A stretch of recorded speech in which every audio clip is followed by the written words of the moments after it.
Taqi's Tales.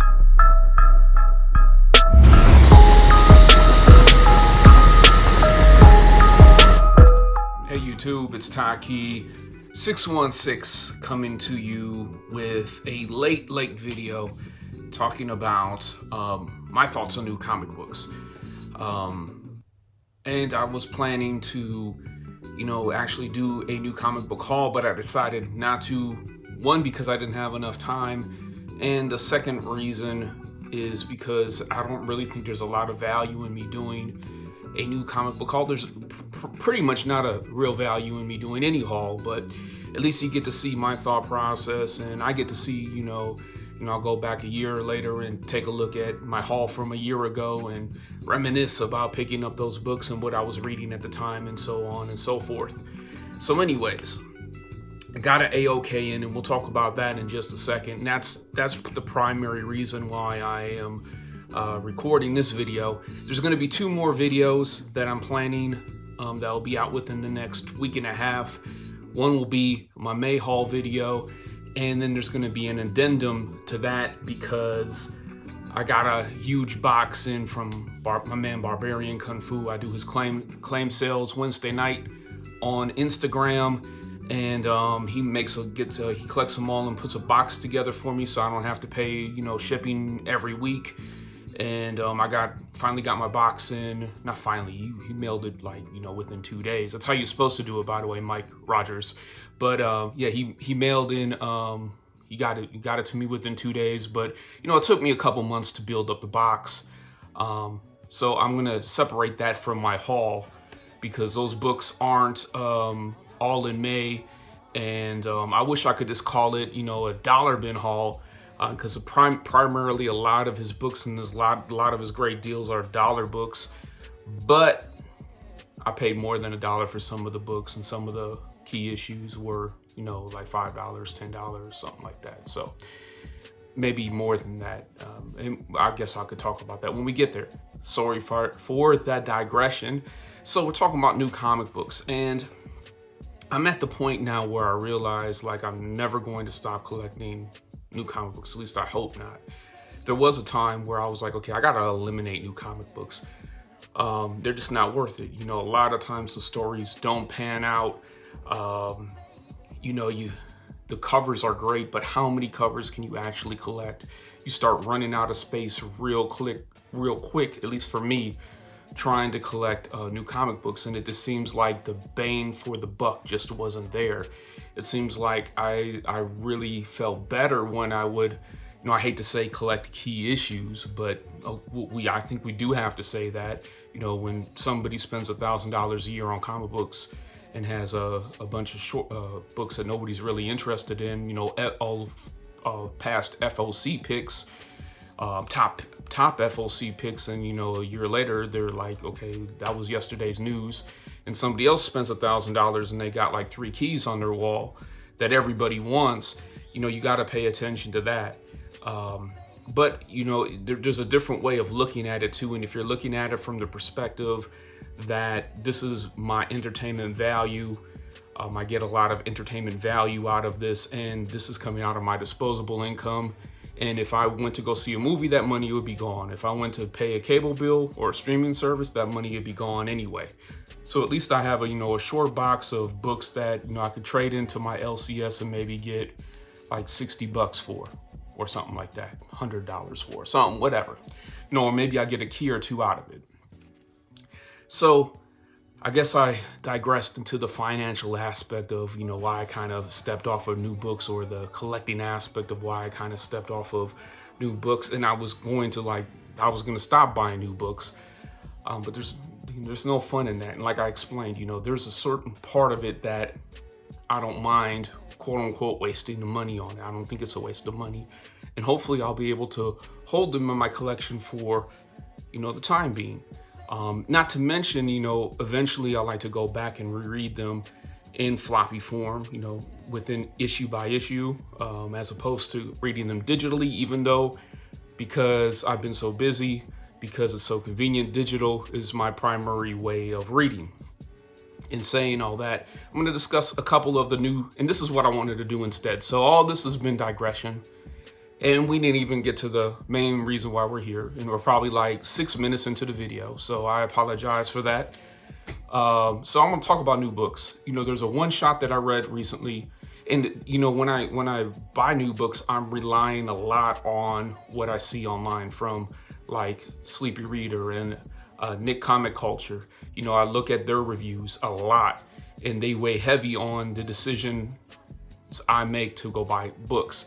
And of course, we'll talk about the AOK in a couple minutes. But this was one recommendation from Nick, and it paid off big time. It's a one shot. I love one shots because you don't have to go hunt down issues.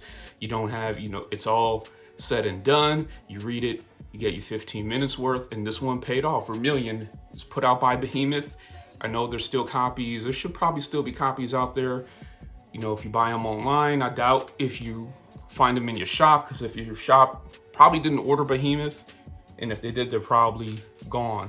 So another series that I'm really liking, of course, is Firepower. One of the reasons I was liking it is there wasn't a lot of variant covers, because like when I try to jump on a title, I jump on a title and I try to pick up all the variants. But lately, the last 4 or 5 issues, there have been a lot of variants. I really like the family aspect of Firepower. I like the karate aspect of it, the fighting aspect of it.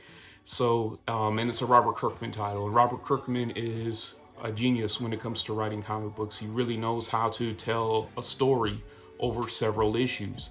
And there's not too many issues in this run where I'm like, okay, well, you know what? We really didn't need that. Or this wasn't what I thought it should have been. So. And then this one is just finished. This Nita Hawes Nightmare blog. This was excellent. I can't recommend this enough. The Norman Rockwell covers really pulled me in. Those are the ones that I collected for the most part. Rodney Barnes. Yeah, he's doing Philadelphia. Unfortunately, I didn't jump on Philadelphia. We're like 20 issues into Philadelphia. I'm not sure if I will. I'm probably not going to catch up on Philadelphia. Too many variant covers. So I'm just like taking you through the thought process I have when somebody tells me like by issue 20 something's good. So like Firepower, if you're not on the train, don't jump on it. This is, I'm just letting you know it's a good story. If you have a chance to collect it and trade, that's probably the best way to go with Firepower. With Nita Hawes though, a lot of people aren't on this. I think that this, it's really hard to say. Whether or not this will be a hard to find book, and that's the perspective that we kind of have to look at. Not going to look at, okay, well, how much will this be worth in 5 years? Probably, 10 cents a book. I don't know. Or it could be, $100 a book. I doubt that, but it might, you never know. This one is ending, Shang-Chi, I'm sorry. And it will be the next issue is the last issue, and then they'll be kicking off a new volume. And I'm not sure if I'm going to jump on the new volume, but this one has been really good. Again, I didn't do a lot of kung fu books because I wasn't collecting, and this is an opportunity for me to kind of get in, and I'm glad that I didn't do any back issues. I should say with Shang-Chi, and I guess there was some problems. They were stereotypical. They don't stand up to today's values. So this one, I'm pretty sure it does. It's written, don't have the writer's name here. Don't know it off the top of my head, but I think that, that's one that I've really been enjoying. And we got Hardware for Milestone. I wish, I could recommend all of the Milestone books. For the most part, they're not bad. It's just, to me, like I would rather read the originals. And yeah, anyway, I could go into like detail on each one, why, if I don't like it. But Hardware is one from Milestone right now, from DC, and it's, I don't want to comment too much on DC. It's not like I don't like DC or something. And, I'm a Rebirth person. So, usually what ends up happening is, your time goes and then the next wave comes in and you don't really like the next wave because it doesn't meet up to your wave. And I'm just going to chalk it up to that. I could say other things, but I won't, because I'm not going to stand behind them, and they probably are incorrect, and it's probably just emotional based. So then we got Vault by Blue Flame, and I forgot to pick up, there's a couple other books out there that I'm reading from Vault. that are carryover from like later last year, when all of a sudden my new book list just kind of exploded again. I really got it down and then it exploded again. And so we had a lot of books on there that are still there from Vault, like Dead Box, we had Blue Flame, and we had the last book you'll ever read. And I guess there was I don't know what the problem was. Vault, I don't think they put out a formal statement about why their books are so late.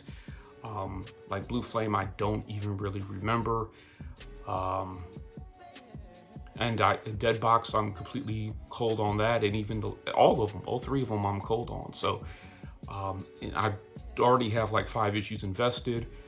So I don't know, I'm doing the math in my head and saying, okay, is it cheaper just to go get the trade, or is it cheaper to finish out collecting the single issues? But I probably will finish out collecting the single issues on those. Speaking of Blue Flame, I finally got into Radiant Black. I saw Kyle Higgins' interview on Comic Tropes. He really impressed me. I like the fact that he's writing like issue 70 something of Radiant Black, and they've only released like 10 issues or 11 or 12 issues so far. I like the universe, the supermassive universe. I like Rogue Sun so far from what I've been reading. I really like Radiant Red. So I've been picking those up as well. A recommendation from Sleepy Reader is Heavy Metal Drummer. I've been watching that. I've been reading that. Let me think here. What have I picked up from my man Rockin' Robbie though? I'm drawing a blank there. I know he's Ghost, what is it, Ghost World? Ghost Incorporated? I don't know, man. Now you caught me off guard here. But I know he was Ghost Cage. He was recommending that one, but I usually wait if Robbie's still talking about it like by issue 6, like Swamp Thing.